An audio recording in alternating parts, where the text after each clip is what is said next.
अपने दाएं हाथ से उसने सेंट्रल कोर में इलेक्ट्रिकल डिस्चार्ज दिया और दूसरे हाथ से सीधे मेरिडियंस के जरिए एक झटका भेजा। इसका मकसद नुकसान पहुंचाना नहीं, बल्कि उसकी असली चेतना को वापस लाना था। जब उसने अपने हाथ हटाए तो ऐसा लगा जैसे पागलपन कम हो गया है। इसके बाद फॉर्मर लॉर्ड बेहोश होकर गिर पड़े, जिससे आसपास के सभी लोग हैरान रह गए।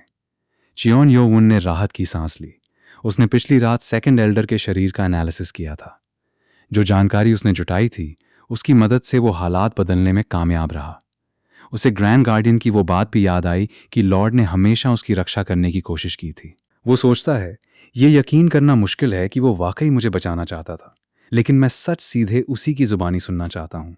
हालांकि उसे जल्द ही एक अजीब मौजूदगी का एहसास हुआ। फॉर्मर लॉर्ड को नुकसान पहुंचाने की कोशिश करने वाले शख्स के सामने आकर उसने उसकी गर्दन दबोच ली और पूछा कि वो कौन है। वो चेहरा उसके लिए अनजान था। गर्दन से पकड़ा हुआ वो शख्स सिर्फ यही सोच पा रहा था कि चायन योवन आखिर इतना तेज कैसे हो सकता है। चायन योवन ने अपनी पकड़ और मजबूत कर दी। वो ज़रूरी जवाब उगलवाना चाहता था। तभी पास ही खड़े किसी शख्स ने उस आदमी की पहचान यी बुल WL के रूप में की, जो नेगेटिव सॉर्ड क्लैन का मौजूदा लीडर था। ये बात सबको पता थी कि नेगेटिव सॉर्ड क्लैन असल में सॉर्ड क्लैन के अधीन था। उधर पकड़ में होने के बावजूद उसे अपने ख्यालों से जूझना पड़ रहा था।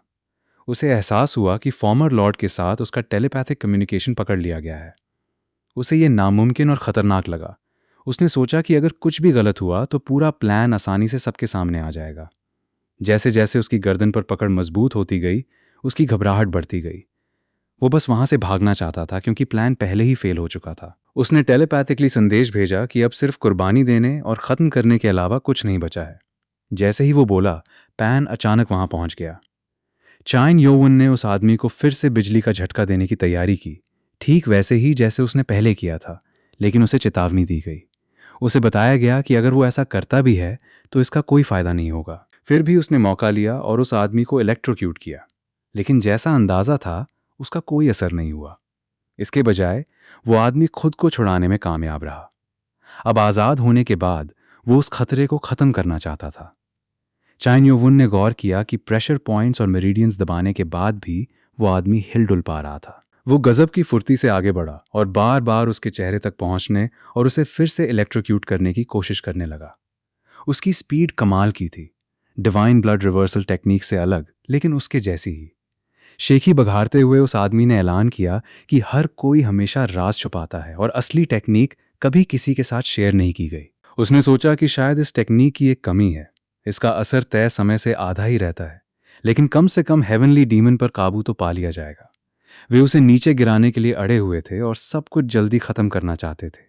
हालांकि लड़ाई दो आदमियों के बीच थी, लेकिन कई दूसरे लोग इसे जल्द से जल्द खत्म करना चाहते थे। लेकिन उन पर तुरंत हमला कर दिया गया, क्योंकि उसके पास असाधारण ताकत थी। क्लैन के सदस्यों और नॉर्दर्न अलाइज के बीच एक जंग छिड़ गई, जिसमें सब अपनी शक्तियां दिखा रहे थे। उन्होंने गौर किया कि उनका फिजिकल स्ट्रक्चर अलग था, ताकत और फुर्ती भी बेमिसाल थी। उन्हें लगा कि आधा समय भी काफी होगा। वे चिल्लाए, हेवनली डीमन सावधान रहें, एक और हमला होने वाला है। उसने बस अपनी ब्लैक सॉर्ड निकाली और एक सटीक वार किया। यी बुल WL को एहसास हुआ कि उसका एक हाथ कट चुका है। उसने अपने दुश्मन को अपने सामने खड़ा पाया, जो कह रहा था, हैरानी की बात है कि तुमने सिर्फ इतना ही किया। मुस्कुराते हुए दुश्मन ने ताना मारा, अब इसके बाद सिर्फ तुम्हारा सिर बचेगा। इन बातों ने बुल WL को पागल कर दिया और वो हमला करने के लिए झपटा। वो चीजों को इस तरह खत्म नहीं होने देना चाहता था।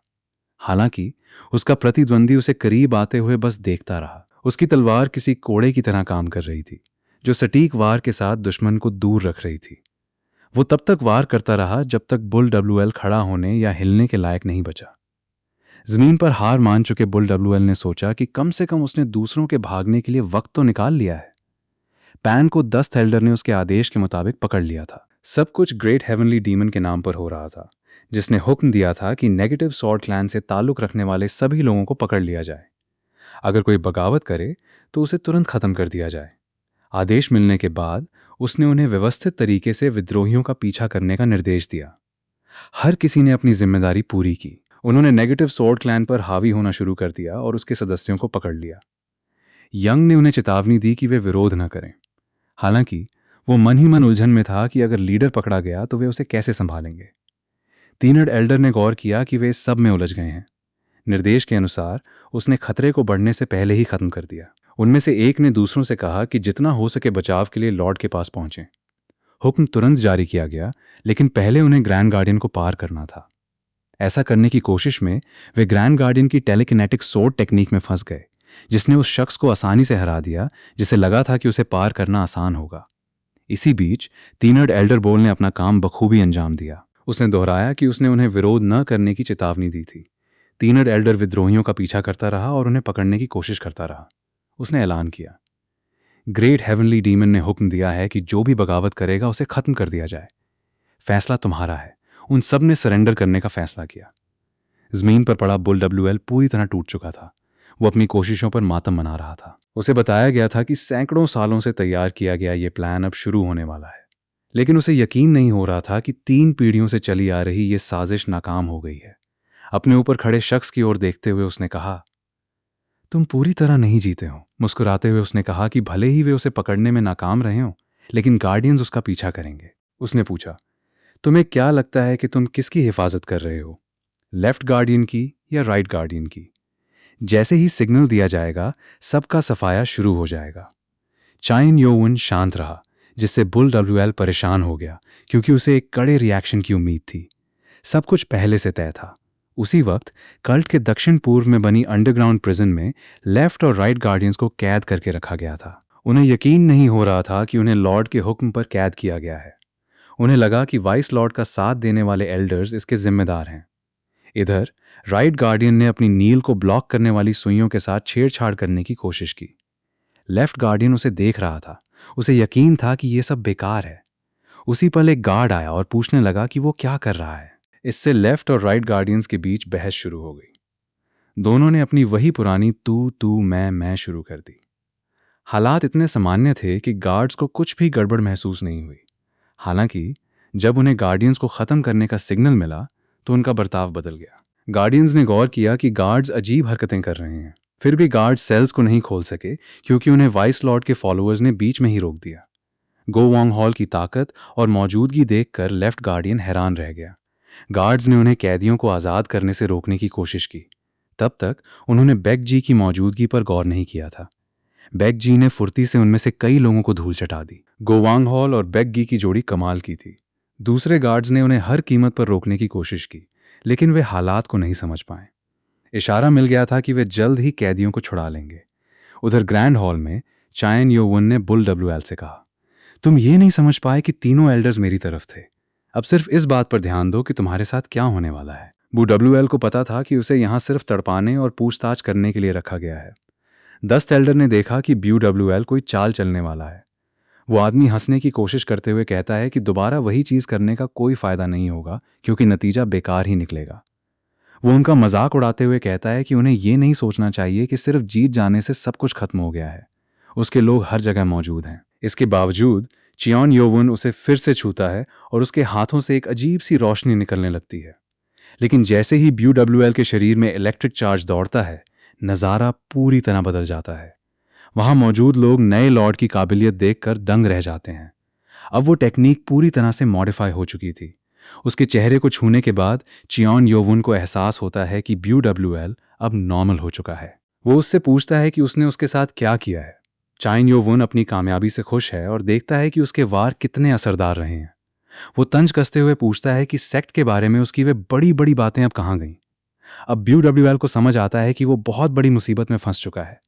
इधर जब मामला कुछ हद तक सुलझ गया तो 4th और 6th एल्डर्स अपने सबॉर्डिनेट्स को लेकर क्लैन की तरफ निकल पड़े। वहां पहुंचने पर उन्होंने देखा कि नेगेटिव सॉर्ड क्लैन का मैंशन आग की लपटों में घिरा हुआ है।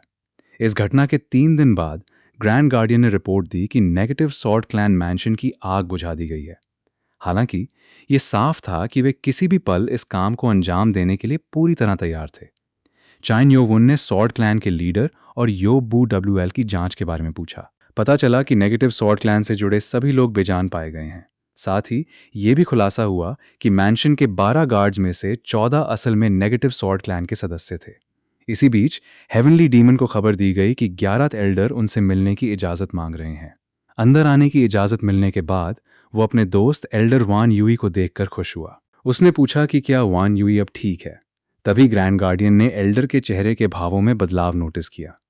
मामला ट्रैकिंग टीम से जुड़ा था।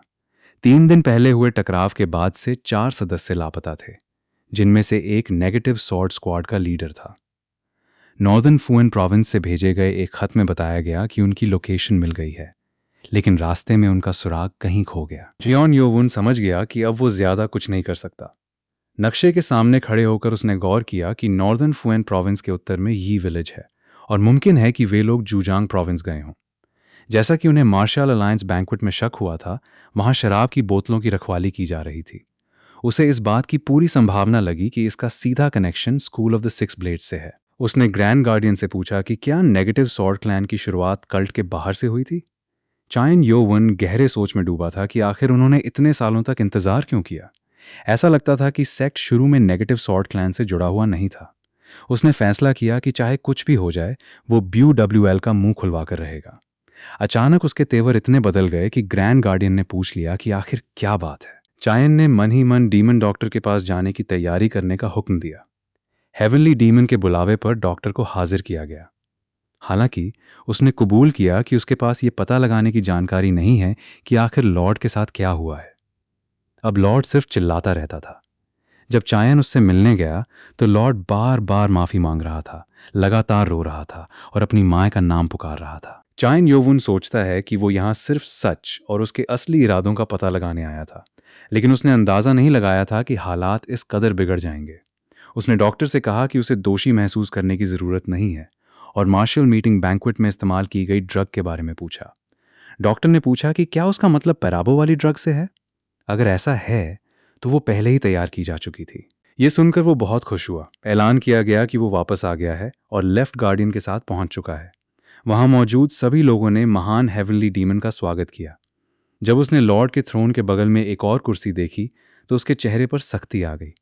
गार्डियंस ने सोचा कि मौजूदा हालात को देखते हुए सब ने उसे हेवनली डीमन मान लिया है और उसके नीचे एकजुट हो गए हैं। मुस्कुराते हुए उसने एक सीट पर अपना हाथ रखा। इससे तीनर्ड एल्डर आग बबूला हो गया। नई सीट को ठुकराते हुए चान योवुन ने सीधा लॉर्ड्स थ्रोन चुना। उसे बताया गया कि उसका सिंहासन इसके बगल में है। उसने तुरंत बगल वाले सिंहासन को तबाह कर दिया और मुस्कुराते हुए कहा कि अब उसके बराबर में कुछ भी नहीं है। सबको समझ आ गया कि उसने सिर्फ अपनी इंटरनल एनर्जी का इस्तेमाल करके उस सिंहासन को चकनाचूर कर दिया है। इसके थोड़ी देर बाद काउंसिल मीटिंग शुरू हुई। उन्होंने उससे कुछ देर इंतजार करने को कहा जब तक तीनर्ड एल्डर अपनी जगह नहीं ले लेते। आगे बढ़ते हुए ग्रैंड गार्डियन ने ऐलान किया कि वे सबसे पहले सेरेमनी से जुड़ी चर्चा करेंगे। तीनर्ड और चार्थ एल्डर्स को समझ नहीं आ रहा था कि वे किस बारे में बात कर रहे हैं। पांच एल्डर और चार्थ ने लिए जा रहे फैसले का विरोध किया। तीनर्ड एल्डर ने वक्त टालने की कोशिश करते हुए सुझाव दिया कि इस मामले पर मौजूदा लॉर्ड के होश में आने के बाद बात की जाए। इससे कुछ लोग हिचकिचाने लगे, लेकिन एल्डर्स के आपस में नजरें मिलाने के तरीके से साफ था कि 6 ग्रेट क्लैंस अपनी आधी ताकत खो चुके हैं। ग्रैंड गार्डियन ने पूछा कि क्या सिर्फ वे 3 ही विरोध में हैं? हालांकि कोई और नहीं बोला। फिर भी एल्डर को अपने पक्ष में करना फायदेमंद लग रहा था। तीनर्ड एल्डर को लगा कि अब उसके पास माइनर एल्डर्स से अपील करने के अलावा कोई चारा नहीं है। जब पूछा गया कि क्या दूसरे एल्डर्स को कोई आपत्ति है, तो वे उन 3 विरोधी एल्डर्स के साथ हो गए। हालांकि ज्यादा लोग उनके साथ नहीं जुड़े, बस कुछ ही थे। 11th एल्डर को यह स्थिति मजेदार लगी। उसे लगा कि एल्डर की ताकत बरकरार रहेगी। बुयो यंग के पास अब रास्ते खत्म हो रहे थे। उसने कहा कि उनके कल्ट की एक कानूनी प्रक्रिया है। ऐसा करके सबको समझ आ गया कि वो मौजूदा लॉर्ड की पोजीशन बचाने की कोशिश कर रहा है। उन्हें लगा कि हेवनली डीमन एक असहज स्थिति में है। नानोसियान ने रिपोर्ट दी कि डीमन डॉक्टर के मुताबिक इलाज में कोई सुधार नहीं हुआ है। लेकिन तीनर्ड एल्डर अपनी बात पर अड़ा रहा और जोर दिया कि अगर डीमन डॉक्टर नहीं कर सकता तो कोई और करेगा। उसने ऐलान किया कि कल्ट का लीडर अभी भी मौजूदा लॉर्ड ही है और किसी काउंसिल मीटिंग की जरूरत नहीं है। नॉर्थ एल्डर ने गौर किया कि ऐसे हालात में भी तीनर्ड एल्डर अपने स्वार्थ को नहीं छोड़ रहा है। फिर उन 3 एल्डर्स ने ऐलान किया कि वे चले जाएंगे और अब से काउंसिल मीटिंग्स में शामिल नहीं होंगे। हेवनली डीमन ने सादगी से कहा कि उन्हें जाने दो। ये ठीक था, क्योंकि अब वे देख सकते थे कि उनके असली साथी कौन हैं। उसी रात इनर कासल के ग्रैंड बैंक्वेट हॉल में अपनी मांगें पूरी होने की खुशी में उन्होंने जश्न मनाया। उन्हें शक नहीं था कि ये एक जाल है, लेकिन उन्होंने खुद को शराब और ड्रिंक्स को लेकर सावधान रहने की चेतावनी दी। थोड़ी देर बाद हेवनली डीमन और ग्रैंड गार्डियन वहां पहुंचे। तीनों एल्डर्स ने हेवनली डीमन का स्वागत किया और सिर्फ उनके लिए मीटिंग रखने के लिए शुक्रिया अदा किया। सबसे पहले उसे सर्व किया गया, जबकि तीनर्ड एल्डर उसे पीते हुए देख रहा था। पांचथ एल्डर को लगा कि ड्रिंक ठीक है, इसलिए वे बैंक्वेट का मजा ले सकते हैं। चार्थ एल्डर को यकीन था कि तीनर्ड एल्डर पक्का एक स्टोन एल्डर की खाली जगह ले लेगा। 6 क्लैंस के बीच सबकी दिलचस्पी इसी में थी, लेकिन अब सिर्फ 3 ही बचे थे। उन्होंने सोचा कि कैसे 100 सालों तक लॉर्ड की पोजीशन पर सॉर्ड और शैडो क्लैंस का कब्जा रहा है। उन्होंने कल्पना की कि शायद एक दिन उनके वंशज उस पोजीशन पर होंगे। बैंक्वेट के लिए और खाना और ड्रिंक्स आए। एल्डर्स को लगा कि हेवनली डीमन उनके प्रभाव से डरा हुआ है, इसीलिए उन्हें शांत करने के लिए इतना शानदार दावत का इंतजाम किया गया है। बैंक्वेट वाकई बहुत भव्य था, जिसमें ताज़ा कटा हुआ मांस परोसा गया था। वे इसे चखने के लिए बेताब थे और हेवनली डीमन की तैयारियों की तारीफ कर रहे थे। तीनर्ड एल्डर जरूरी मुद्दों पर आना चाहता था, लेकिन चायन ने सुझाव दिया कि पहले खाना खा लिया जाए। ये एक ऐसी डिश थी जिसका उसने हाल ही में बीजिंग में लुत्फ उठाया था। चूंकि उन्होंने अपने दोस्ताना रिश्ते फिर से सुधार लिए थे, इसलिए वो खुद सबको सर्व करेगा। जैसे ही उनके सामने खाना तैयार किया गया, उन्हें किसी गड़बड़ का शक नहीं हुआ। चायन ने खुद शेफ से बात की और तैयारी की निगरानी की। उसने एक कसाई की छुरी उठाई और बीफ का एक टुकड़ा काटा। उसने इसके स्लाइस किए और हिस्से प्लेट में सजाए। पांचथ एल्डर को कच्चा बीफ हार्ट परोसा जाना थोड़ा अजीब लगा। मुस्कुराते हुए चायन ने कहा कि थोड़ा नमक डालने से इसका स्वाद बढ़ जाएगा, लेकिन पूरा मज़ा लेने के लिए एक सॉस भी है। चार्थ एल्डर डिश चखने के लिए उतावला था। उसने कहा कि इसे खाए हुए बहुत वक्त हो गया है। पहले भी इसका मज़ा ले चुके होने के कारण वो इसे दोबारा खाने के लिए बेताब था। यहाँ तक कि तीनर्ड एल्डर ने भी उस डिश को चखा और उसे पसंद आया। पांचथ एल्डर को लगा कि ये उसके स्वाद के हिसाब से नहीं है। अपनी शराब पीते हुए चायन ने कहा कि अब जब उन्होंने पकवानों का मज़ा ले लिया है, तो वे समझौते पर चर्चा कर सकते हैं। चार्थ एल्डर पहले से ही सोच रहा था कि उन्हें कितनी आज़ादी मिल सकती है। सबसे पहले चायन शर्तें बताना चाहता था। इससे एल्डर्स थोड़े असहज हो गए। एक गंभीर लहजे में उसने पूछा कि क्या ये मीटिंग इगैलिटेरियन एग्रीमेंट की पुष्टि करने के लिए है। तीनर्ड एल्डर मान गया और उसे बात जारी रखने को कहा। चायन ने कहा कि सबसे पहले वो 6 मेन क्लैन सिस्टम को खत्म कर देगा, जो पीढ़ियों से चला आ रहा है। जब तीनर्ड एल्डर ने टोकने की कोशिश की, तो चायन ने उसे सख्त नज़रों से देखा और कहा कि उसने अभी अपनी शर्तें पूरी नहीं की हैं। इससे हर कोई थोड़ा तनाव में आ गया। दूसरा, एल्डर्स के रैंकिंग सिस्टम को फिर से बनाया जाएगा और मौजूदा एल्डर्स के पदों को रीऑर्गेनाइज किया जाएगा। इससे पांचथ एल्डर असहज हो गई। तीसरा, हेवनली डीमन कल्ट के अंदर सभी क्लैंस को सिर्फ एक कॉम्बैट यूनिट रखने की इजाज़त होगी। बाकी यूनिट्स को मिला दिया जाएगा, रीऑर्गेनाइज किया जाएगा और सीधे हेवनली डीमन कल्ट द्वारा चलाया जाएगा। इस पर तीनर्ड एल्डर भड़क गया और मेज पर जोर से हाथ मारकर उसे तोड़ दिया। ग्रैंड गार्डियन को उसे रोकना पड़ा। वो गुस्से में पूछ रहा था कि ये किस तरह का समझौता है। चायन यो वुन ने शांति से कहा कि ये एक दोस्ताना समझौते की शर्तें हैं। तीनर्ड एल्डर ने बहस की कि इसमें कुछ भी दोस्ताना नहीं है। चायन क्लैंस को खत्म करने की कोशिश कर रहा है। पांचथ एल्डर ने विरोध करते हुए कहा कि इसका कोई मतलब नहीं है, ये शर्तें उनकी सारी ताकत छीन रही हैं। तीनर्ड एल्डर ने इशारा किया कि उनकी फौज, जो कल्ट की कुल ताकत का 20% है, बाहर इंतजार कर रही है। उसने सवाल किया कि क्या चायन उस ताकत के बिना martial school of the 6 blades का सामना कर पाएगा। ग्रैंड गार्डियन ने जानना चाहा कि तीनर्ड एल्डर की हिम्मत कैसे हुई हेवनली डीमन को धमकी देने की। चायन यो वुन ने टिप्पणी की कि जैसा सोचा था, इनसे शांति से बात करना मुश्किल है। फिर काबू किए हुए गुस्से के साथ उसने उन सबको घुटनों के बल बैठने का हुक्म दिया। अचानक वे तीनों आज्ञा मानने की मजबूरी को रोक नहीं पाए। उन्हें अपने दिल और एनियंस पर जबरदस्त दबाव महसूस हुआ। उन्होंने खुद को नियोंग इस्तेमाल करने में असमर्थ पाया और समझ नहीं पा रहे थे कि क्या हो रहा है। उसके सामने दंडवत होते हुए उन्होंने गौर किया कि घुटने टेकते ही दर्द बंद हो गया। चियोंग यो वुन ने खुलासा किया कि ये एक वेनमस पैरासाइट की वजह से है, जो खास तौर पर उनके लिए बनाया गया है। तीनों एल्डर्स ने सदमे में पूछा कि क्या ये वाकई एक वेनमस पैरासाइट है। उसने समझाया कि जो बीफ उन्होंने पहले खाया था, उसका इस्तेमाल उनके दिलों में पैरासाइट डालने के लिए किया गया था। चार्थ एल्डर अजीब हरकतें करने लगा और पांचथ एल्डर ने पूछा कि क्या हो रहा है। पता चला कि चार्थ एल्डर ने दर्द की अस्थायी अनुपस्थिति का फायदा उठाकर पैरासाइट को बाहर निकालने की कोशिश की थी। चायोन ने आगे समझाया कि ये पैरासाइट खुद हेवनली डीमन फाउंडर ने बनाया था। अगर उनमें से किसी ने भी उसके आदेश की नाफरमानी करने या दुश्मनी दिखाने की हिम्मत की, तो उन्हें बेइंतहा दर्द सहना होगा। एल्डर्स को समझ आ गया कि उन्हें हेवनली डीमन ने धोखा दिया है। चायन ने फिर चौथी शर्त जोड़ी। अब जबकि उन्होंने उसे अपने सुपीरियर के रूप में स्वीकार कर लिया है, उसने कहा कि उनके दोस्ताना रिश्ते की खातिर और जो कुछ भी उसने उनके लिए किया है, उसके बदले में उसे उनके जीवन साथी का दाहिना हाथ चाहिए। उधर लॉर्ड के कमरे में चायन सोचता है कि उसे उम्मीद थी कि एल्डर्स कम से कम कुछ गर्व तो दिखाएंगे, लेकिन पिछली मीटिंग में उसकी मांगों को मान लेने के बाद उसने देखा कि उन्होंने घुटने टेक दिए हैं। उसे याद आया कि स्प्रिंग क्लैन एल्डर की पत्नी पहले ही मर चुकी है और उसने अपने बेटे को दफनाया तक नहीं था। चायन ने उन्हें तुरंत खत्म करने के बारे में सोचा, लेकिन वो जानता था कि कल्ट की मौजूदा ताकत के साथ उन्हें काबू में रखना ही बेहतर विकल्प है। उसे कल्ट की ताकत को उस स्तर तक बढ़ाना था जहां वो अपनी लड़ाकू सेना को कमजोर किए बिना उन्हें हटा सके। ये ट्रेनिंग और नए मार्शल आर्टिस्ट की भर्ती के जरिए हासिल किया जाएगा। उसे मैंटल पहनने और तैयार होने की सूचना दी गई। वो जानता था कि वक्त आ गया है। हेवनली डीमन कल्ट के ग्रैंड गार्डन में सब जमा हो गए थे। हर कोई नए लॉर्ड ऑफ द कल्ट को करीब से देखना चाहता था, इतना कि हल्की सी हलचल शुरू हो गई। आखिरकार कॉरोनेशन सेरेमनी शुरू हुई। वैसल्स बहुत खुश थे। उन्हें महसूस हो रहा था कि उनके लॉर्ड ने कल्ट में व्यवस्था बहाल कर दी है। ऐसा लग रहा था जैसे डीमन एकेडमी की वो हवाई जंग कल ही हुई हो। वे हायॉब बैंक के लिए दुखी भी थे, जो किसी भी और से ज्यादा इस कॉरोनेशन को करीब से देखना चाहता था। वो खबर सुनकर उत्साहित था, लेकिन उसे दूर से देखना पड़ा क्योंकि सिर्फ ब्रिगेड लीडर के रैंक वाले लोग ही स्टेज पर चढ़ सकते थे। कॉरोनेशन आगे बढ़ी और शांति बनाए रखने की गुजारिश की गई। जल्द ही फुसफुसाहटें होने लगीं क्योंकि लोग उस जाने पहचाने दिखने वाले आदमी के बारे में पूछ रहे थे।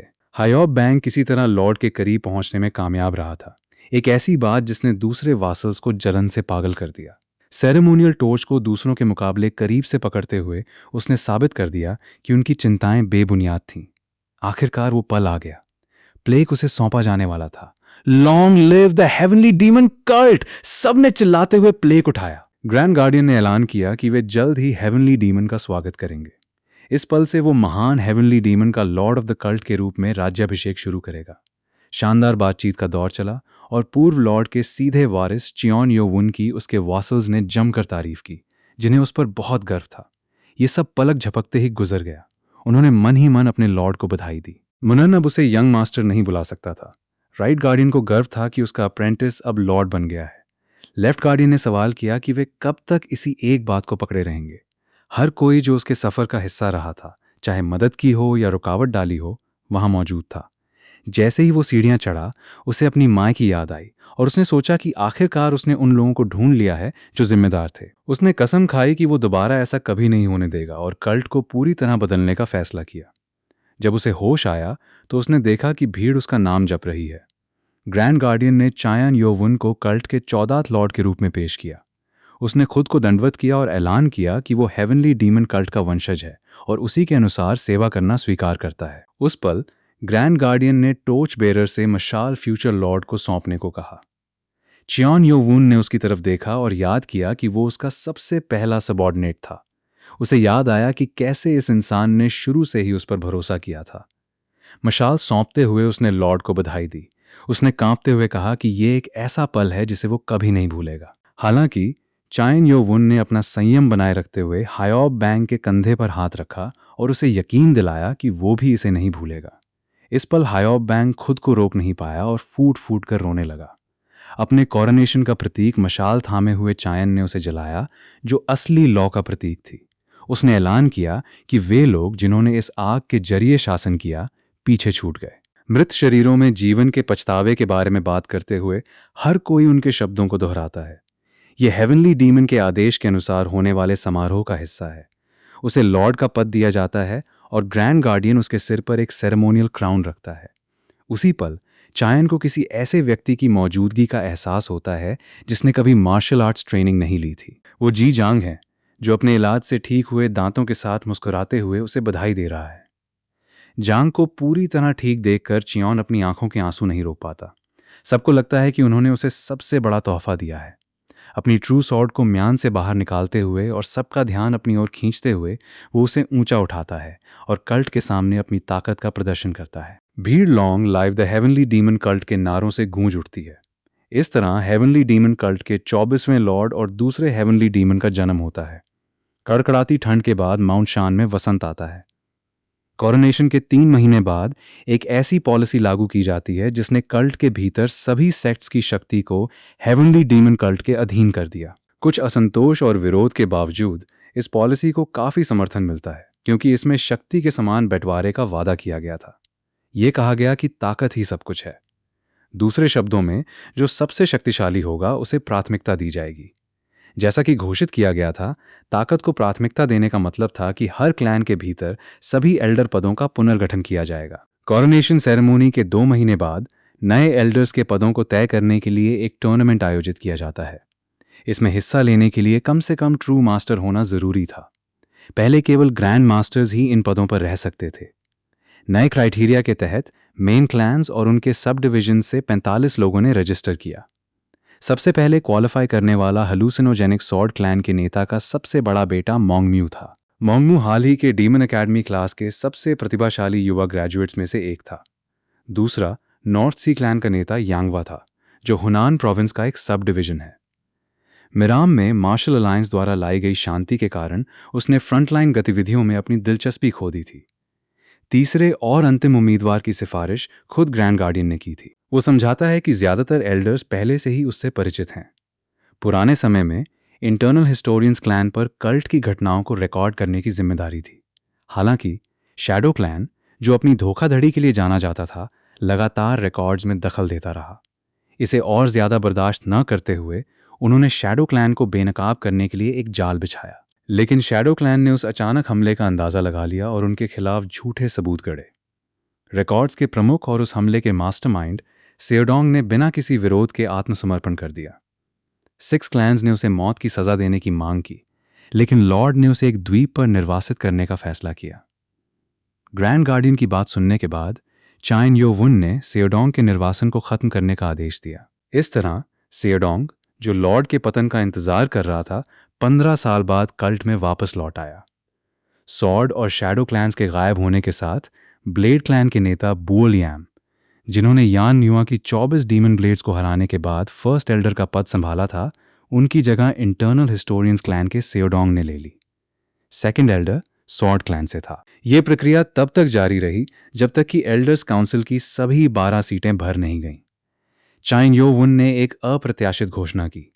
हर 5 साल में नए पदों को तय करने के लिए यही टूर्नामेंट आयोजित किया जाएगा। इसका मतलब था कि एल्डर पद संभालने वालों को अपनी स्किल्स को लगातार निखारते रहना होगा।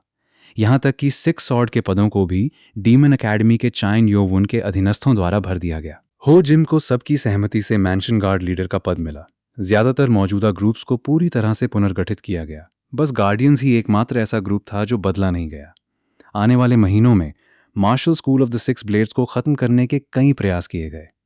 इंटेलिजेंस रिपोर्ट्स के अनुसार martial school of the 6 blades खुद को अंदरूनी रूप से मजबूत कर रहा था। चाइन यो वुन ने इसे कल्ट के भीतर 3 बड़े क्लैंस की शक्ति को खत्म करने के लिए एक बेहतरीन अवसर के रूप में देखा। 1 महीने बाद मार्शल अलायंस का एक दूत उनके नेता का पत्र लेकर पहुंचा, जिसमें टूर्नामेंट को स्थगित करने की घोषणा की गई थी। हर कोई जानता था कि मार्शल अलायंस छिपने की पूरी कोशिश कर रहा है। माना जा रहा था कि वे घुसपैठियों को ढूंढने में संघर्ष कर रहे हैं। हेवनली डीमन कोर के विपरीत डीमन डॉक्टर से मार्शल स्कूल द्वारा जानकारी निकालने के लिए इस्तेमाल की जाने वाली दवा की नकल करने को कहा गया।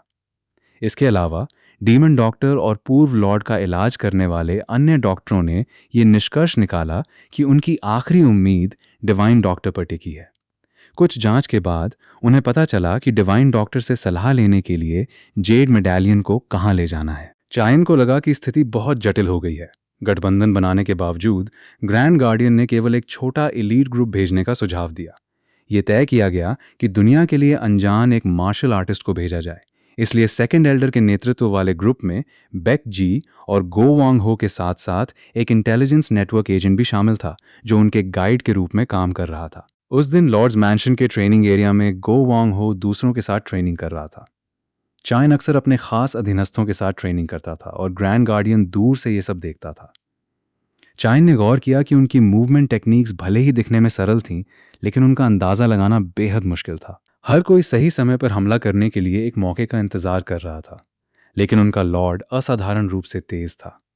वो हमेशा विजयी होकर निकलता, ये दिखाते हुए कि उन्हें और ज्यादा ट्रेनिंग की जरूरत है।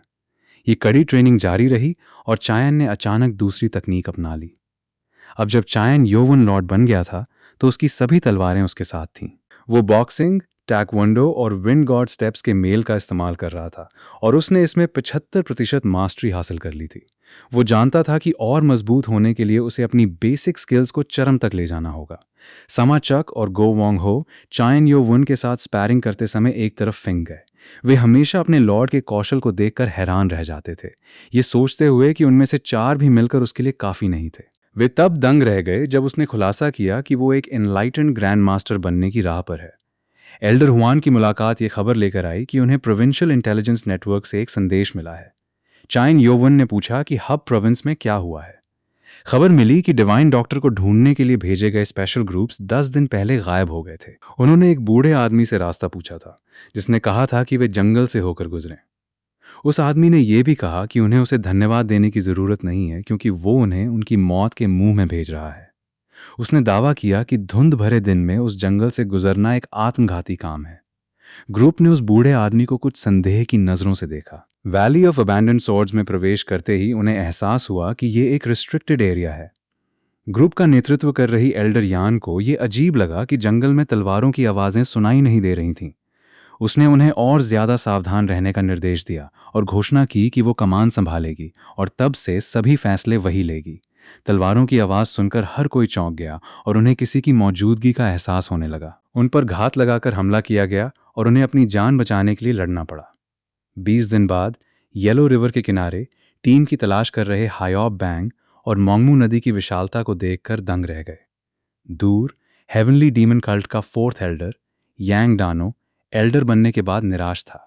उसका पहला मिशन एक गाइड के रूप में काम करना था। वो जानता था कि अगर वो नहीं होता तो इस मिशन को पूरा करने वाला अकेला व्यक्ति ग्रैंड गार्डियन ही होता। उसने लॉर्ड को बताया कि कोई भी उसे नहीं पहचानेगा, क्योंकि उसने एक स्किन मास्क पहना हुआ है। उसने समझाया कि अगर वे नीचे जाएं तो वे दूसरी तरफ जाने के लिए नाव ले सकते हैं। नाव पर कुछ सदस्य उत्साहित थे, क्योंकि वे पहली बार इस तरह यात्रा कर रहे थे। उन्होंने कहा कि सभी 6 सॉर्ड्स इस मिशन में शामिल होना चाहते थे, खासकर गो वांग हो। हालांकि उसका विशाल शरीर भीड़ में उसे अलग ही दिखा देता। उन्होंने ये भी गौर किया कि वो इस बार पहले से ज्यादा उत्तेजित लग रहा था। कुछ को लगा कि ये बेक जी की वजह से हो सकता है। हालांकि हायोब बैंक के पास इस मामले के बारे में अंदरूनी जानकारी लग रही थी। यांग दानो ने हायोब बैंक को देखा, कोशिश करने के बावजूद उसे समझ नहीं पाया। वो सोचता है कि हायोब बैंक का पद 6 सॉर्ड से ऊंचा क्यों था, लेकिन उसकी वफादारी को स्वीकार करता है। मून सॉर्ड भले ही अपना चेहरा स्किन मास्क से ढके हुए थी, फिर भी प्रभावशाली लग रही थी। हालांकि जिसने सबको सबसे ज्यादा प्रभावित किया वो खुद लॉर्ड था। कल्ट के इतिहास में ये दूसरा हेवनली डीमन वाकई अद्भुत था, जिसने 6 क्लैंस को खत्म कर दिया और 2 बेहद खतरनाक स्थितियों में कल्ट को बचाया। उसे लड़ते हुए देखना शानदार होगा। येलो रिवर पार करने और हब प्रोविंस में प्रवेश करने के बाद चायान योवून के ग्रुप ने हब प्रोविंस के उत्तर पश्चिम में वैली ऑफ अबैंडन्ड सॉर्ड्स के पास 5 दिनों तक बिना रुके यात्रा की। यांग डानो ने देखा कि बारिश होने वाली है। हायोब बैंग ने भी आगे एक इन देख लिया था। 4th एल्डर ने सुझाव दिया कि हर कोई आराम करे और सुबह अपनी यात्रा फिर से शुरू करे, क्योंकि उन पहाड़ों में दुर्घटनाएं गंभीर हो सकती हैं। चियोन योवुन को भरोसा था कि उसने जिस ग्रुप को भेजा था वो इतनी आसानी से नहीं हारेगा। मंगम्यू को लगा कि इन काफी बड़ा दिख रहा है, लेकिन फिर भी उनकी जरूरतों को पूरा कर सकता है। जब वे पहुंचे तो वे कई लोगों को देखकर हैरान रह गए, जो शायद छिपने की कोशिश कर रहे थे। उनका सामना वुडंग सेक्ट के टाओइस्ट से हुआ, जो किसी मुश्किल स्थिति में लग रहे थे। बारिश तेज थी और वुडांग सेक्ट के सदस्य इन में जमा हो गए थे। 4th एल्डर और लॉर्ड ने मन ही मन बात की।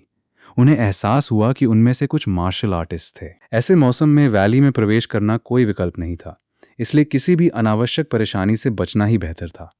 उन्होंने ध्यान आकर्षित करने से बचने के लिए शांत रहने की योजना बनाई। हालांकि हायोब बैंग जोर जोर से बोलते हुए और हाथ हिलाते हुए वहां पहुंचा। उन्होंने जल्दी से मन ही मन उससे बात की और उसे आवाज धीमी करने को कहा, क्योंकि वे विभिन्न सेक्शंस के मार्शल आर्टिस्ट से घिरे हुए थे। सीन क्रिएट करने के लिए शर्मिंदा महसूस करते हुए हायोब बैंग चुपचाप उनके साथ शामिल हो गया और उनकी मेज पर बैठ गया। ये साफ था कि मोंगमू और हायोब बैंग घबराए हुए थे, लेकिन अपने लॉर्ड की तुलना में जो पहली बार कल्ट के इलाके से बाहर कदम रख रहा था वो बिल्कुल शांत था। जल्द ही इनकीपर पास आया और पूछा कि क्या वो उनकी मदद कर सकता है। उन्होंने खाली कमरों के बारे में पूछा, लेकिन उसने बताया कि कोई भी खाली नहीं है। हालांकि एक छोटा तंग कमरा उपलब्ध हो सकता है। फोर्थ एल्डर ने सोचा कि ऐसी जगह पर सोना चुनौतीपूर्ण हो सकता है। उसी पल किसी ने अपना कमरा छोड़ने की पेशकश की, ये समझाते हुए कि कल्टीवेटर्स होने के नाते वे ज़रूरत में मेहमानों की अनदेखी नहीं कर सकते। उनके साथ शामिल होने वाले व्यक्ति ने अपना परिचय वुडंग सेक्ट के म्यू जिंजा के रूप में दिया और अपना कमरा देने की पेशकश की। यांग डानो ने उसकी दयालुता के लिए उसे धन्यवाद दिया। म्यू जिंजा ने जवाब दिया कि विचारशील होना उनका कर्तव्य है। उसने ये भी गौर किया कि उनमें से 3 बेहतरीन मार्शल आर्टिस्ट लग रहे थे, इसलिए वो बस अपना फर्ज निभा रहा था। ये साफ हो गया कि ग्रुप को गलती से राइचस मार्शल आर्टिस्ट समझा जा रहा था। मन ही मन चायन योवुन ने यांग डानो को बताया कि वो दिया गया कमरा स्वीकार कर लें, क्योंकि वो एक मास्टर की सेवा कर रहा था। हायोब बैंग की ओर मुड़कर उसने उसे मजाक में आंख मारी। हालांकि हायोब बैंग साफ तौर पर चिढ़ा हुआ था और काफी देर तक कांपता रहा। उन्होंने ये मजाक करते हुए मामले को शांत करने की कोशिश की कि उसके जोर जोर से बोलने वाले व्यवहार ने उसे नेता जैसा बना दिया है। जैसे ही उन्होंने अपनी मानसिक बातचीत जारी रखी, उन्होंने लॉर्ड से पूछा कि उन्हें क्या करना चाहिए, क्योंकि जेड मेडालियन दूसरे ग्रुप के पास था।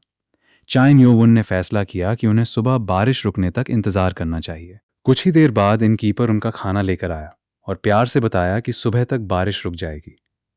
पूछे जाने पर उसने समझाया कि वो सालों से वहां था और बरसात के मौसम के संकेतों को पहचानता था। ये इस बात का संकेत था कि बारिश जल्द ही थम जाएगी। दूर से किसी ने उन्हें वैली ऑफ अबैंडन्ड सॉर्ड्स के बारे में चर्चा करते हुए सुना। जब वैली का जिक्र आया तो इनकीपर सहित इन में मौजूद ज्यादातर लोगों ने बात करना बंद कर दिया।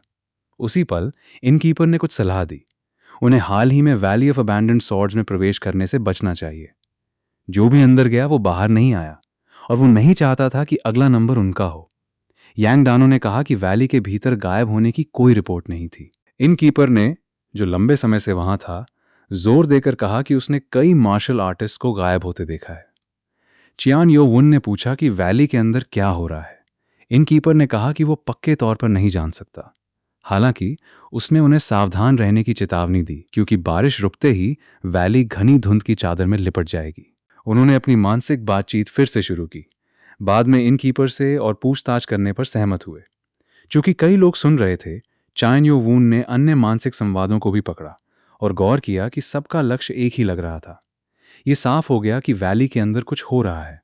कुछ ने अनुमान लगाया कि वहां कोई खास चीज हो सकती है, जबकि अन्य ने इसे असंभव मानकर खारिज कर दिया, क्योंकि वे पहले वहां जा चुके थे। उन्होंने इस पर भी चर्चा की कि क्या डिवाइन डॉक्टर के साथ कुछ हुआ है।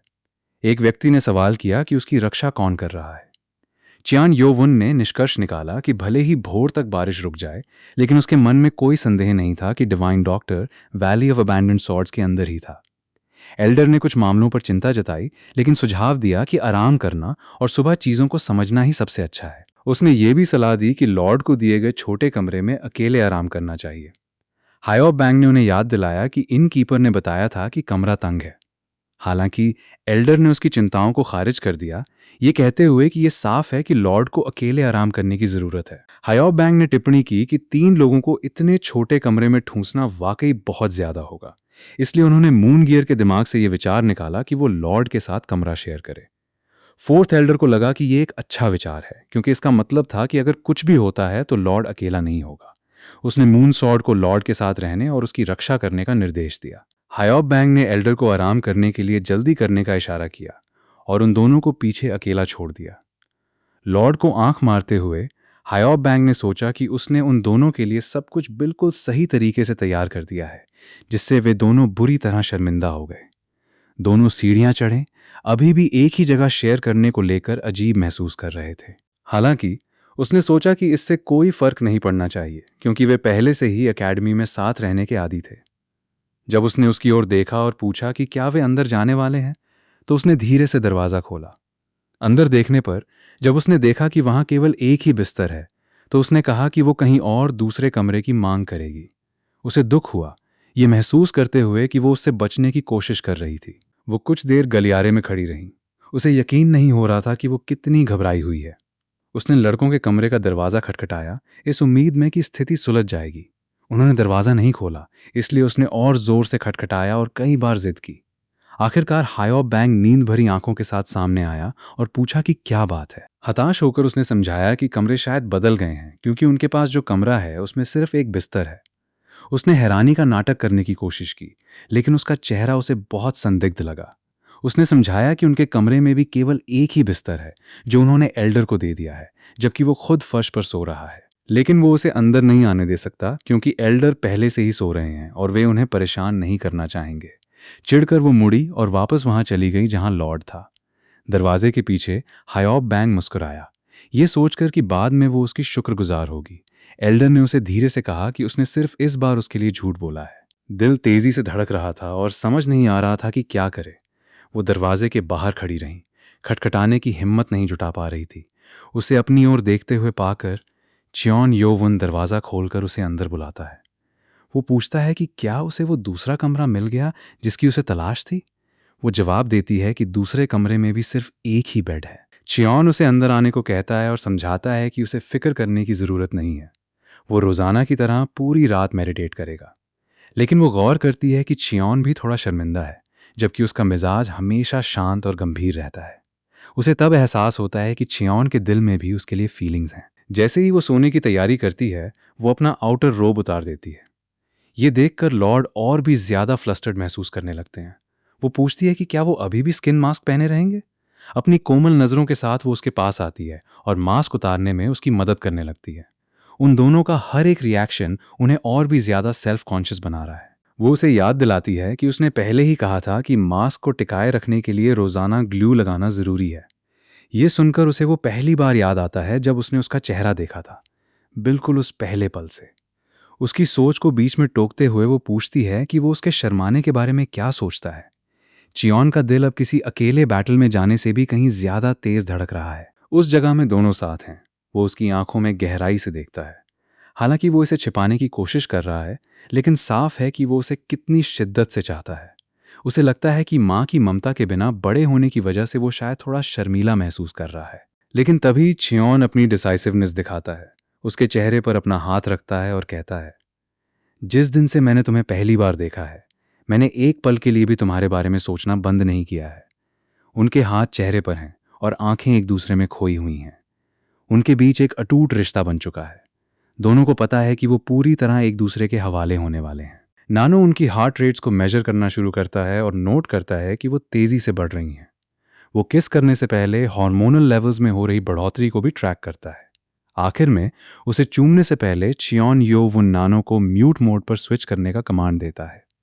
उधर ह्यू बॉन्ग गहरी नींद में सो रहा है, इस बात से संतुष्ट कि उसने दो दिलों को मिला दिया है। इसी बीच एल्डर आधी रात को चुपचाप बाहर निकलता है ताकि शोर न हो। वो अपने साथी को जगाता है और देखता है कि देर रात होने की वजह से सब सो रहे हैं। वो उस कमरे का दरवाज़ा खोलता है जहां इनकीपर को होना चाहिए था। वो देखता है कि दो बेड्स में से सिर्फ एक ही भरा हुआ है और इनकीपर वहां नहीं है। खाली बेड की हालत देखकर लगता है कि इनकीपर काफ़ी समय से वहां नहीं आया है। उसे पता लगाना होगा कि वो आदमी कहाँ गया है। बारिश के बावजूद वो उसे ढूंढने के लिए अपनी सेंसेस का इस्तेमाल करता है और एक बहुत ही इफ़ेक्टिव ट्रैकिंग टेक्निक का सहारा लेता है। वो नोटिस करता है कि वो आदमी स्टेबल में है। वो तेज़ी से वहां पहुंचता है और देखता है कि दो लोग बातें कर रहे हैं। उनमें से एक गेस्ट है जो पहले आया था और वो एक जेड मेडालियन दिखा रहा है। डिवाइन डॉक्टर से सलाह लेने के लिए वो मेडालियन ज़रूरी था। एल्डर उनकी बातचीत खत्म होने का इंतज़ार करने का फैसला करता है, लेकिन तभी वो आदमी अपनी ज़बरदस्त स्किल का इस्तेमाल करते हुए अपनी ब्लेड को क्लाइंट की खोपड़ी के पार कर देता है। ये नज़ारा देखकर एल्डर को यकीन नहीं होता कि वो सीधा सा दिखने वाला इनकीपर इतना ताकतवर मार्शल आर्टिस्ट हो सकता है। वो तो ऐसा लग रहा था जैसे उसने कभी मार्शल आर्ट सीखा ही ना हो। एल्डर सोचता है कि उसने पहले इस पर गौर क्यों नहीं किया। वो आदमी झुककर मरे हुए आदमी के हाथ से मेडालियन उठाता है और फिर एल्डर की तरफ मुड़ते हुए कहता है, अब एक चूहे का शिकार करने का वक्त आ गया है। एल्डर को एहसास होता है कि उसे देख लिया गया है और वो हमला होने से पहले ही वार करने की कोशिश करता है। इस हालात को देखकर वो आदमी मजाक में कहता है कि एल्डर की सेंसेस काफी तेज हैं। वो मानता है कि इतनी देर तक दुबक कर बैठने से उसका शरीर अकड़ गया था, लेकिन एल्डर की वजह से अब उसे और बर्दाश्त नहीं करना पड़ेगा। योन वून चिल्लाकर पूछता है कि वो असल में कौन है। मुस्कुराते हुए वो आदमी जवाब देता है, अगर तुम्हें पता नहीं चल रहा तो मैं बस एक मामूली इनकीपर हूं। हालांकि बारिश की वजह से उसका स्किन मास्क निकलने लगा है और उसकी असली पहचान सामने आ रही है। वो आदमी इस मामले को जल्दी खत्म करना चाहता है और पूरी ताकत से हमला शुरू कर देता है। अपनी ताकत के अलावा वो बहुत ही एजाइल हैं और उसके हमले एकदम सटीक हैं। वो अपने दुश्मन के लिए कोई मौका नहीं छोड़ता। एल्डर खुद को लगातार उन अनगिनत हमलों से बचाता है जो उसकी तरफ आ रहे हैं। दुश्मन की जबरदस्त ताकत और स्किल की वजह से एल्डर उसकी पेस का मुकाबला नहीं कर पाता। उनकी ताकत के बीच का अंतर साफ दिखने लगता है और जल्द ही एल्डर को दीवार से टकराकर फेंक दिया जाता है। उसका दुश्मन मजाक उड़ाते हुए पूछता है कि क्या उसे लगा था कि वो अंदर से मदद बुलाकर उसे मात दे देगा। वो चेतावनी देता है कि इससे सिर्फ लाशों की गिनती बढ़ेगी। हालांकि एल्डर जानता है कि वो क्या कर रहा है। तभी दुश्मन एक अलग तरह का हमला करता है, एक एल्यूजोरी स्ट्राइक, जिससे एल्डर को यह पहचानना मुश्किल हो जाता है कि कौन सा भ्रम असली है। उस एबिलिटी के सामने आने के बाद एल्डर के लिए अकेले ये लड़ाई लड़ना और भी मुश्किल हो जाता है। इस बीच एल्डर जख्मी हो जाता है। उसका दुश्मन फैसला करता है कि अब खेल खत्म करने का वक्त आ गया है। वो ऐलान करता है कि वो एल्डर को ऊपर पहुंचा देगा, लेकिन उसी पल उसे किसी और की मौजूदगी का एहसास होता है। खुश होकर वो देखता है कि लॉर्ड वहां पहुंच चुके हैं, इस मुकाबले को खत्म करने के लिए तैयार। जैसे ही च्योन यो वन वहां पहुंचता है, उसे समझ आ जाता है कि यह आदमी कोई मामूली इनकीपर नहीं है। दुश्मन भी समझ जाता है कि दीवार पर किया गया वो हमला दरअसल इस नौजवान को बुलाने के लिए था। चियोन उससे पूछता है कि वो कौन है और क्या चाहता है, लेकिन उसे कोई जवाब नहीं मिलता। दूसरों की हलचल महसूस करते ही वो आदमी मुड़ता है और कहता है कि आज उनकी जान बच गई है, और फिर वो बहुत तेज रफ्तार से गायब हो जाता है।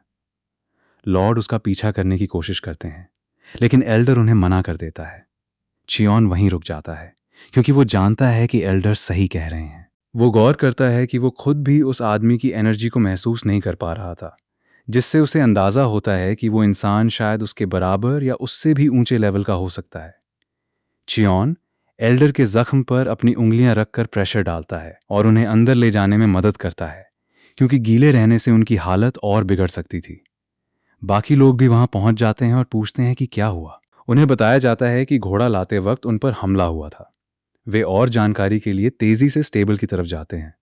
जमीन पर पड़ा वो आदमी दरअसल इनकीपर से जानकारी लेने बाहर निकला था। वे ये भी नोटिस करते हैं कि उसका मेडालियन चोरी हो गया है। उन्हें यकीन नहीं होता कि वो भला इनकीपर ऐसा कुछ कर सकता है। वे उस आदमी की तलाश में बाहर निकलते हैं, क्योंकि मेडालियन उसी के पास है। वे इस बात से हैरान हैं कि जिसे वे इतने समय से जानते थे, वो अचानक ऐसा कैसे कर सकता है।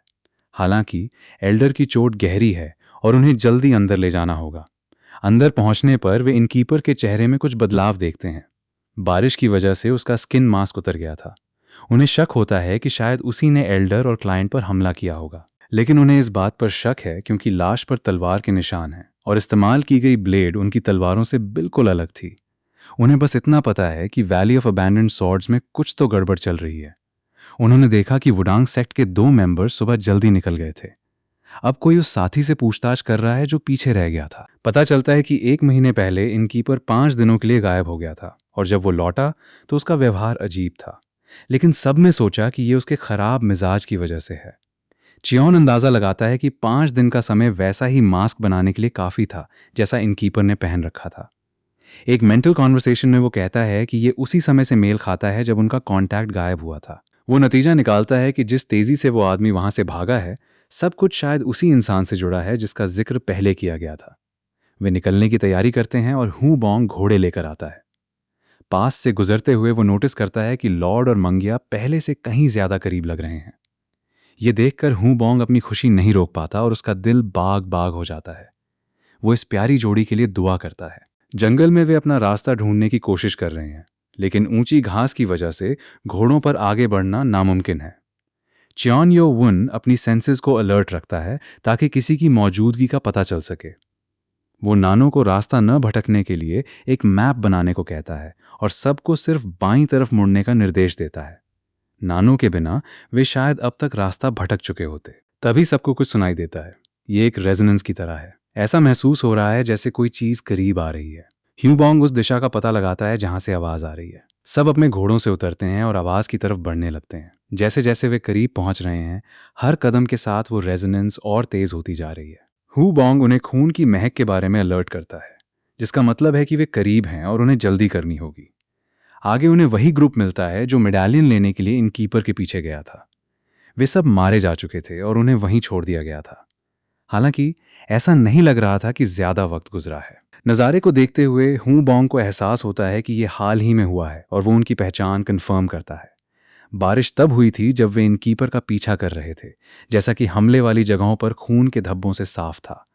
वो पास जाकर नैनो से एनालिसिस करने को कहता है, जिससे कंफर्म होता है कि यह हादसा करीब 1 घंटे पहले हुआ था। चियान सोचता है कि 1 घंटा ज्यादा समय नहीं है। जिसने भी ये किया है वो ज्यादा दूर नहीं होगा। उसे शक होता है कि वहां 3 लोग थे, लेकिन तीसरा कहाँ था। तभी एल्डर 2 लोगों के पैरों के निशान मिलने की खबर देते हैं। वे निशान उसी रेजोनेंस की दिशा में जा रहे थे जो उन्हें सुनाई दे रही थी। वे उनका पीछा करने का फैसला करते हैं, लेकिन आगे चलकर पथरीले रास्ते की वजह से पैरों के निशान गायब हो जाते हैं। वे उस जगह को देखकर दंग रह जाते हैं। वो पूरा इलाका कोहरे से ढका हुआ है। चियोन यो वुन को शक होता है कि वो रेजोनेंस सामने मौजूद एक विशाल चट्टान से आ रही है। सब उस बड़ी चट्टान को देखते हैं जिस पर स्वॉर्ड शब्द खुदा हुआ है। किनारे के इतने करीब होने से घबराया हुआ ह्यू बॉन्ग चिल्लाता है कि उनके सामने एक गहरा गड्ढा है। नीचे देखने पर उन्हें एहसास होता है कि वो बहुत गहरा है और उन्हें सावधानी बरतनी होगी। सोर्ड शब्द शायद इस बात का इशारा था कि ये किसी महान तलवारबाज की जगह है। चियोन गौर करता है कि उसने ये कॉलिग्राफी पहले भी देखी है। जब उसका ध्यान हटता है तो वो उस शब्द के नीचे कई चीजें नोटिस करता है। उन्हें एहसास होता है कि उस चट्टान में अनगिनत तलवारें धंसी हुई हैं। ये काफी डरावना है और उन्हें समझ आने लगता है कि इतनी तेज रेजोनेंस क्यों हो रही है। ऐसा लग रहा था कि वे शब्द बहुत पहले लिखे गए थे, फिर भी उनमें रेजिजुअल एनर्जी बाकी थी। यांग टेलीपैथिकली ग्रुप को बताता है कि उसे किसी की मौजूदगी महसूस हो रही है। जब चियोन यो वुन फोकस करता है तो उसे पत्थर की दीवार के पास किसी का पता चलता है। वो ह्यू बॉन्ग को अपनी आवाज धीमी रखने और चुप रहने का निर्देश देता है। सबको अलर्ट और खामोश रहने की जरूरत है। उस चट्टान और उसकी गुफाओं को देखने पर लगता है कि डिवाइन डॉक्टर शायद उन्हीं में से किसी एक गुफा में है, लेकिन उनमें से ज्यादातर शायद सिर्फ झांसा देने के लिए हैं।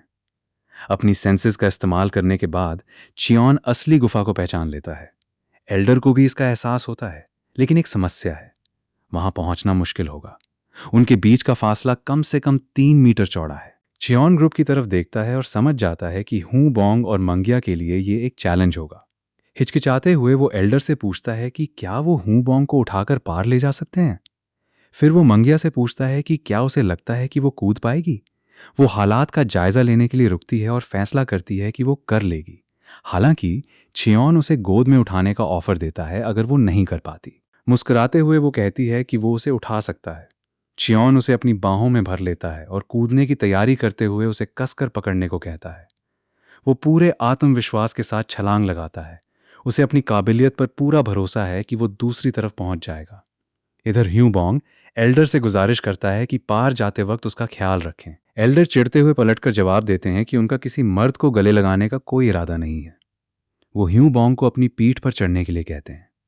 हायॉप बैंक के लिए वो छलांग कुछ खास अच्छी नहीं रही और जमीन पर उतरते ही एल्डर ने उसे बिना किसी लिहाज के पटक दिया। अचानक उन्हें कुछ जलने की बू आने लगती है।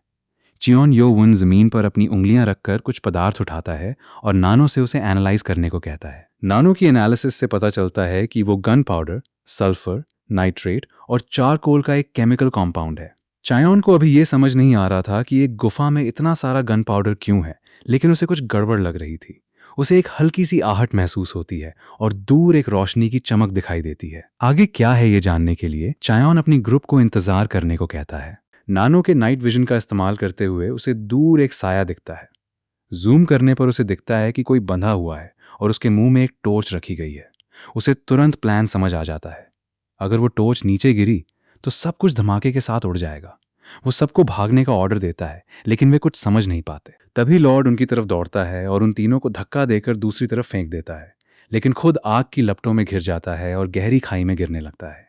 इमेज को जूम करने पर उसे दिखता है कि उस आदमी के मुंह से टॉर्च गिरने ही वाली है। इससे पहले कि वो करीब पहुंच पाता, टॉर्च उस आदमी के मुंह से फिसल कर जमीन पर रखे गन पाउडर से जा टकराती है। चियान यो वुन चिल्लाते हुए अपने साथियों को भागने के लिए कहता है। वो अपने हाथों में एनर्जी जमा करता है और उसे रिलीज कर देता है। जब उसे एहसास होता है कि अब और कुछ नहीं किया जा सकता, तो उसकी एनर्जी का बहाव उन तीनों को सुरक्षित दूसरी तरफ पहुंचा देता है और वो धमाके से बच जाते हैं। जैसे ही वो दूसरी तरफ सुरक्षित पहुंचती है, मूंगगिल किनारे की तरफ दौड़ती है ताकि लॉर्ड को पकड़ सके, लेकिन उसे सिर्फ उनका आग में लिपटा शरीर गहरी खाई में गिरता हुआ दिखाई देता है। उसे अपनी आंखों पर यकीन नहीं होता। गहरे दुख में डूबी हुई वो खुद भी नीचे कूदने की कोशिश करती है, लेकिन उनके साथ आए एल्डर उसे रोक लेते हैं। वो बुरी तरह तड़पते हुए चिल्लाती है कि उसे जाने दें, वो लॉर्ड के पीछे जाएगी। उसकी चेतना तभी लौटती है जब एल्डर उसके चेहरे पर एक जोरदार तमाचा मारते हैं। वो उसे झकझोरते हुए खुद पर काबू पाने को कहते हैं। गुस्से में वो उसे समझाते हैं कि अगर वो कूदी तो वो भी मर जाएगी और लॉर्ड का सैक्रिफाइस बेकार चला जाएगा। उस पल वो बेबसी में सिर्फ रो और चिल्ला सकती थी। ठीक तब जब उन्होंने एक दूसरे के लिए अपनी फीलिंग्स का एहसास किया था, ये हादसा हो गया। हायॉब बैंक की आंखों में भी आंसू थे। लॉर्ड के पहले सबॉर्डिनेट होने के नाते वो ये नुकसान बर्दाश्त नहीं कर पा रहा था। एल्डर भी काफ़ी परेशान थे, लेकिन वो जानते थे कि वो उनके पीछे नहीं जा सकते। इसी बीच ग्रुप की इस निराशा के बीच एक शातिर चेहरा सामने आता है, जो अपने जाल के कामयाब होने पर बेहद खुश था। पीछे मुड़कर देखने पर एल्डर को एहसास होता है कि ये वही इनकीपर है। वो आदमी उनका मजाक उड़ाते हुए कहता है, अगर वो नौजवान जिंदा रहता तो काफ़ी परेशानी होती, लेकिन ये तो कमाल हो गया कि बिना कुछ किए ही वो नीचे गिर गया। मूंग गिल ये सुनकर टूट जाती है और अपना गुस्सा नहीं छुपा पाती, खासकर तब जब वो आदमी उसे ताना मारता है कि वो एक छोटे पिल्ले की तरह रो रही है।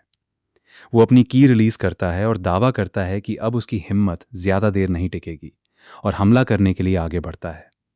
उसे लगता है कि उसका पलड़ा भारी है।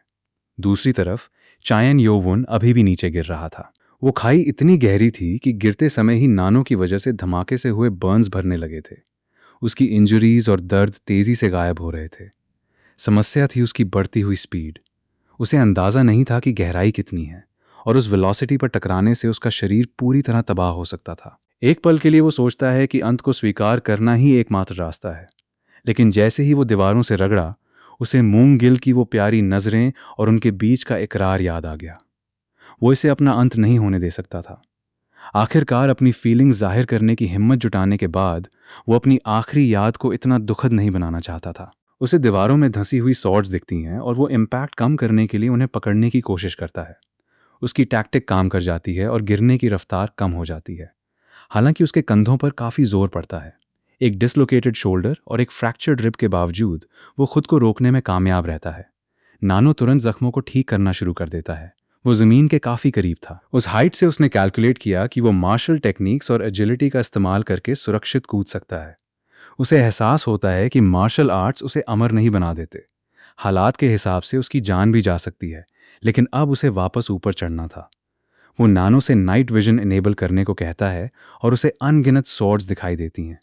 वो कुछ सोचने लगता है। सर घुमाकर देखने पर उसे पता चलता है कि वो जगह किसी ग्रेवयार्ड जैसी लग रही है।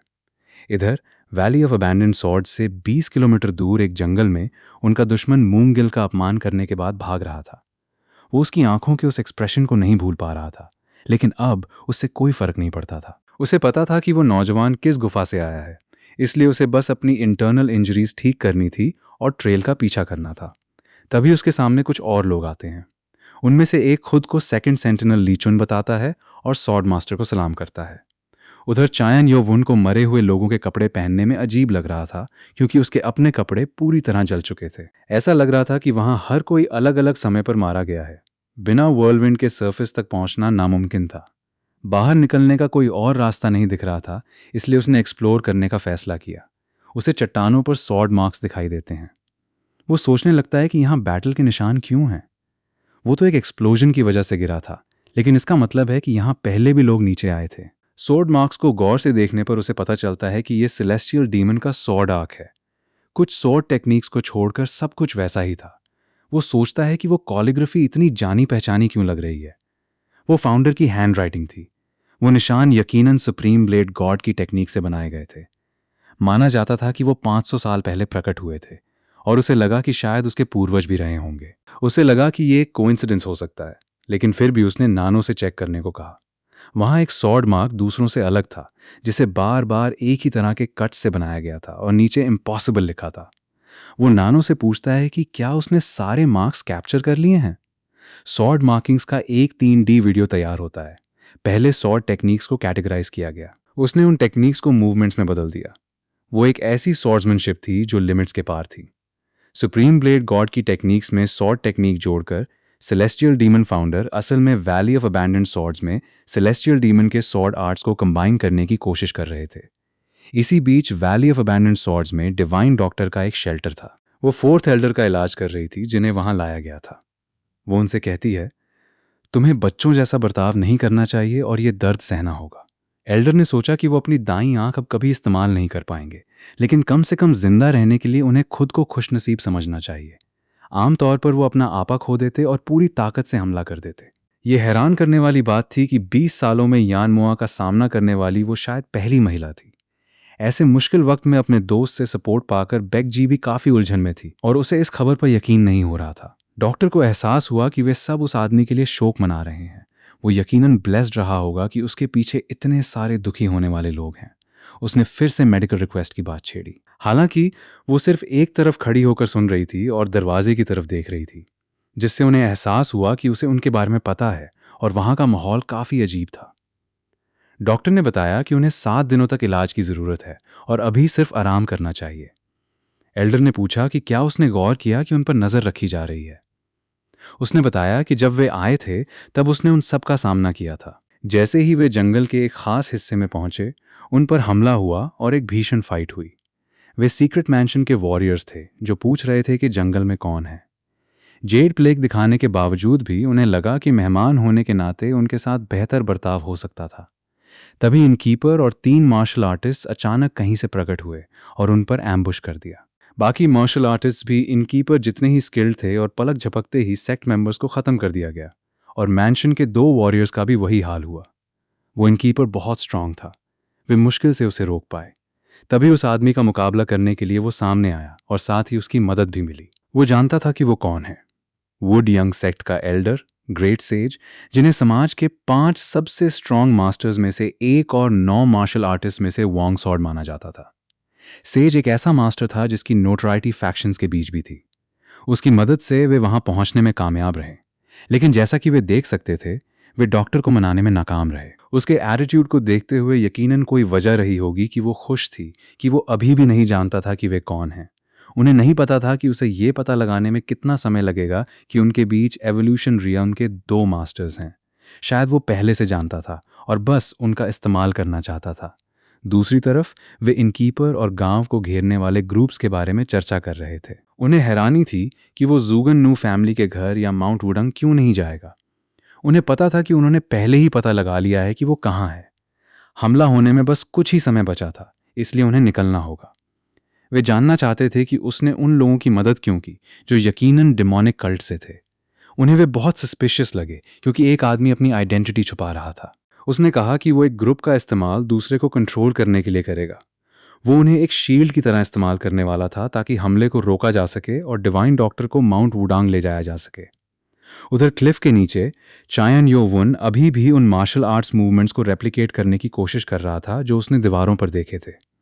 हालांकि 2 घंटे बीत चुके थे और वो अब तक कामयाब नहीं हुआ था। वो निराश था क्योंकि ये आसान नहीं था। उसे सुप्रीम सॉर्ड गॉड की टेक्निक से एनलाइटमेंट मिला था और उसने कुछ नया करने की कोशिश की। उसे बॉडी लिमिट तक पहुंच जाना चाहिए था। सुप्रीम ब्लेड गॉड की टेक्निक्स तभी कंप्लीट होती थीं जब वे ह्यूमन बॉडी की लिमिट तक पहुंच जाती थीं, भले ही कोई मार्शल आर्ट्स के लिए परफेक्ट बॉडी के साथ पैदा हुआ हो। इसीलिए वहां इम्पॉसिबल लिखा था। लेकिन उसके साथ कहानी अलग थी। वो पहले ही ह्यूमन कैपेसिटी से आगे बढ़ने के लिए काफ़ी ट्रेनिंग कर चुका था और उन मूवमेंट्स को रेप्लिकेट कर सकता था, इसलिए ये पॉसिबल था।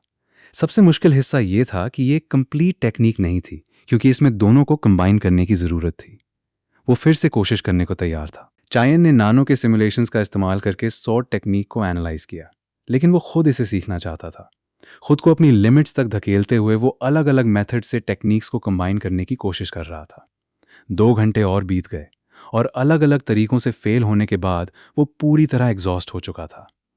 टेक्निक्स आपस में मर्ज ही नहीं हो रही थी। उसे किसी तरह उनके बीच बैलेंस बनाना था। उसने सोचा कि अगर वो बेसिक सॉर्ड टेक्निक के सभी हिस्सों का इस्तेमाल न करे तो बैलेंस के लिए फ्रीडम ज़रूरी है। ये फोर्स करने के बजाय उसे छोड़ देने से ही हासिल किया जा सकता था। उसी पल कुछ सरप्राइजिंग और अनइंटेंडेड हुआ। एवोल्यूशनरी रियम तब हासिल होता है जब इंटरनल और एक्सटर्नल बैलेंस बना हो। मार्शल आर्टिस्ट अपनी की को फ्रीली कंट्रोल कर सकते हैं। वे इस फिनोमेना को मिस्टिकल रियम कहते थे। इसी बीच डिवाइन डॉक्टर के यहाँ उसने सवाल किया कि उसे क्यों बुलाया गया है। हालांकि उसके लिए एक मैसेज था कि वो भोर होने तक या सुबह जल्दी तैयार रहे। वो गुस्से में थी क्योंकि ये एग्रीमेंट नहीं हुआ था। उसे उसकी कंडीशन का इलाज करने के बदले वहाँ रिसर्च करनी थी। वो आदमी पहले से जानता था कि वो क्या कहने वाली है और उसने कहा कि वो समझता है कि छोड़ना मुश्किल है, लेकिन सिचुएशन बदल चुकी है। वो जानना चाहती थी कि क्या बदला है और पूछा कि क्या उसका इशारा अबैंडन्ड सॉर्ड विलेज को घेरने वालों की तरफ है। वे तो शुरू से ही वहां थे। हालांकि उस आदमी ने बताया कि स्थिति थोड़ी और कॉम्प्लिकेटेड हो गई है। उसने उसे याद दिलाया कि उसने मार्शल आर्ट्स की खातिर उसकी मदद करने का वादा किया था। उसने उससे कहा कि वो उसे हर हार्म से बचाने दे। गुस्से में होने के बावजूद वो जानती थी कि उसके पास और कोई चारा नहीं है। उस आदमी को भी इस बात का एहसास था, इसीलिए उसके चेहरे पर एक स्लाई स्माइल आ गई। उसने सिर्फ इतना कहा कि वो सनराइज से पहले तैयार रहे। गार्ड ने आवाज दी और बताया कि गांव के पास कुछ सस्पिशियस मूवमेंट्स हो रही हैं और लोगों की तादाद बढ़ गई है। सबको पता था कि उन्हें जल्दी करनी होगी, इसलिए उन्होंने डीकॉयज इस्तेमाल करने का प्लान बनाया। वे एक परफेक्ट बेट थे और जैसे ही डिवाइन डॉक्टर तैयार होती, वे निकल जाते। हालांकि वो गुस्से में अपने सामने आने वाली हर चीज को तोड़ रही थी, क्योंकि वे उसे उसकी मर्जी के खिलाफ बाहर ले जाने वाले थे। जिस जगह वो पली बढ़ी थी, उसे छोड़ना एक ट्रेजेडी थी। लेकिन जैसे ही उसने अपनी बुक शेल्फ की तरफ देखा और एक किताब उठाई, उसे याद आया कि उसे प्रिंसिपल पूरा करना है। वो किताब के पन्ने पलटने लगी। तभी कोई अंदर आना चाहता था, हालांकि वे जानते थे कि वो बिजी हैं। डॉक्टर ने पूछा कि क्या बात है। बाहर खड़े गार्ड ने कहा कि कुछ नहीं है और वो अपना काम जारी रख सकती है। हायोप बैंग वहां था क्योंकि उसका कंपेनियन बीमार था। डॉक्टर ये देखकर चौंक गई कि उसकी पल्स नहीं चल रही है, इसलिए उसे उसकी जांच करने की जरूरत थी। उसने उनसे कहा कि डिले ना करें और जल्दी से कंसल्टेशन रूम में आ जाएं।